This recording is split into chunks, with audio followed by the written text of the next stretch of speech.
Bonjour à tous, j'espère que vous allez très bien. Aujourd'hui je reviens avec un tuto make-up pour vous donner des idées pour cette fin d'année, pour Noël ou alors pour le 31. J'ai choisi ce look trouvé sur Instagram. C'est donc un make-up qui est charbonneux, qui est intense, mais tout en ayant quand même des dominants de doré. Et surtout avec un superbe mauve sur les lèvres. Donc si vous voulez connaître toutes les étapes, je vous laisse regarder. On commence à préparer sa peau avec la base Time Shake de chez MAC que j'applique sur mes rides prononcées. Donc afin que le produit comble le pli et surtout évite que la matière et le fond de teint s'accumulent. Place au fond de teint avec le Air Matte de Bourjois et mon fond de teint préféré de chez Sephora. Une petite même, une grosse noisette. Et c'est parti, on l'applique. Je trouve que la texture est très agréable. En revanche, il faut bien le travailler parce que sinon ça laisse des traces. Et surtout, la couvrance et le fini mat sont juste merveilleux. Vraiment, c'est un super fond de teint.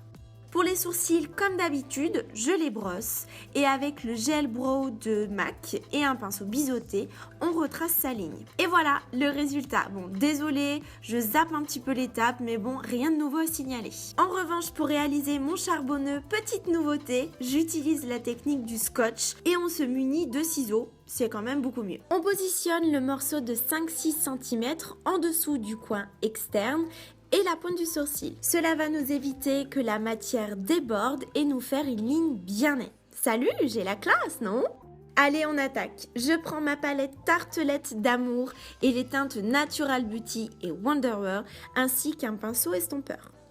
Et je commence comme toujours par le creux de paupière et franchement, ces deux teintes sont idéales pour commencer à construire l'ombre de la paupière. Puis avec la double exposure de Smashbox, je prends le noir mat intense que j'applique avec un pinceau plat pour vraiment bien presser les pigments du fard. Je les dépose en coin externe au niveau du scotch. Et puis je remonte dans le creux de la paupière pour former comme le bout d'une flèche. Et j'estompe avec un pinceau estompeur tout propre.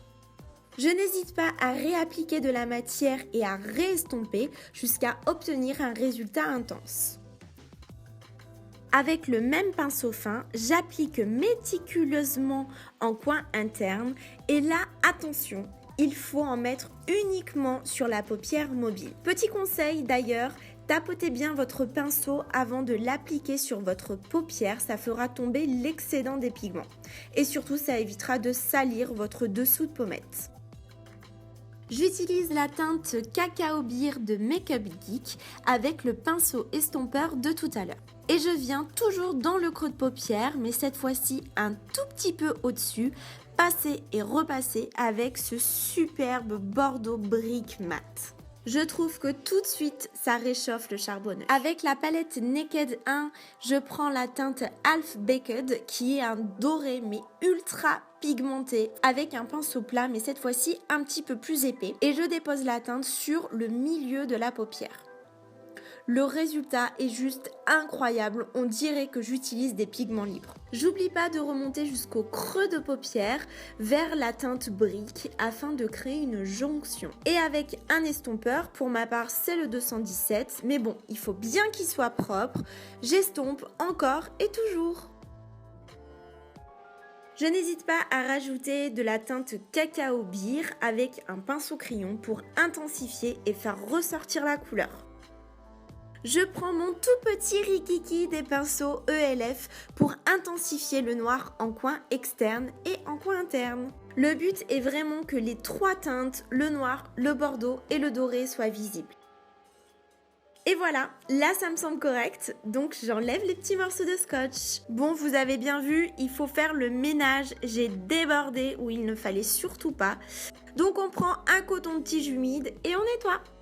Pour le ras de cils inférieur, avec un pinceau à poils courts et assez large, je prends le doré de tout à l'heure et je l'applique sur la partie centrale de mon œil et légèrement en coin interne. Je réutilise le rikiki de tout à l'heure et un peu de noir que j'applique en coin externe, afin de bien relier avec le noir de la paupière mobile. J'utilise la teinte blanc de ma palette double exposure et cette fois-ci, je vais préalablement humidifier mon pinceau. Et je viens déposer la matière en coin interne. Je ne sais pas si vous vous souvenez, mais la promesse de cette palette est que les fards deviennent ultra pigmentés au contact de l'eau. Et franchement, c'est pas des bêtises, le résultat est juste magnifique. On dirait limite que j'utilise un fard crémeux tellement la couvrance est top. Je n'hésite pas à en mettre la dose pour vraiment ouvrir le regard et qu'une 4e teinte vienne dominer le look. Pour intensifier le regard, on prend un crayon colle noir que j'applique en muqueuse. Et un trait de liner, bien sûr, pour étirer le regard. Pour ma part, c'est comme toujours le feutre de chez Stila. Pour la pointe du trait de liner, on suit exactement la ligne tracée avec le scotch.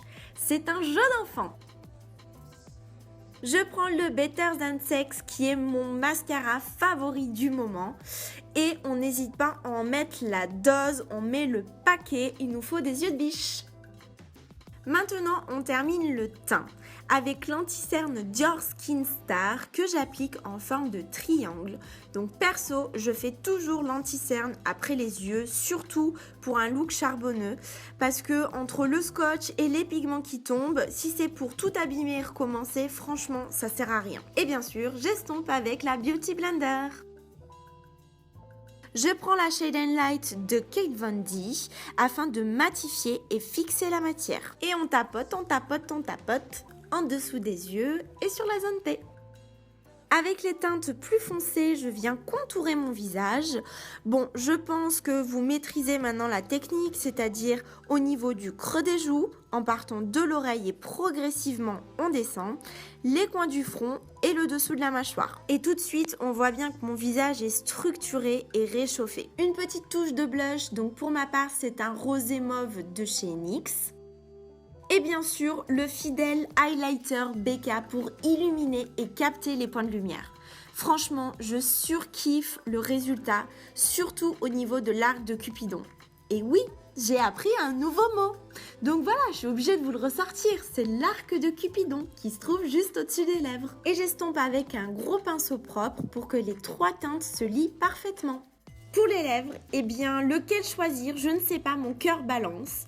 Et au final, ce sera le Kiko numéro 109 que j'adore. Avant ça, je fais mon contour avec le crayon numéro 315 de Kiko.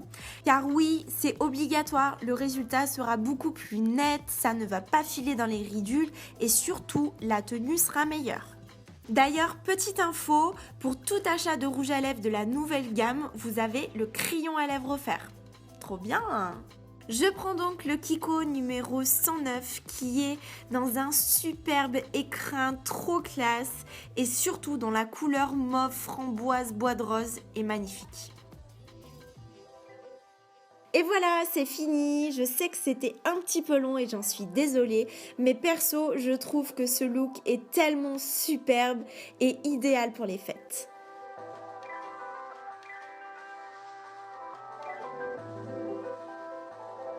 J'espère que ce look vous a plu, n'hésitez surtout pas à me taguer si vous postez une photo de make-up sur les réseaux sociaux. On se dit à mercredi prochain pour une vidéo lookbook. Avant de conclure, je voulais vraiment vous remercier du fond du cœur parce que nous sommes à ce jour plus de 3000 sur ma chaîne avec plus de 100 000 vues, donc c'est juste énorme et c'est surtout grâce à vous. Donc merci, mais merci beaucoup. Ça me touche, ça me motive, enfin voilà, je voulais vraiment vous remercier. Je ne sais même pas quoi dire, donc voilà, je vous fais des bisous et puis on se retrouve la semaine prochaine. Bye bye. You are so different,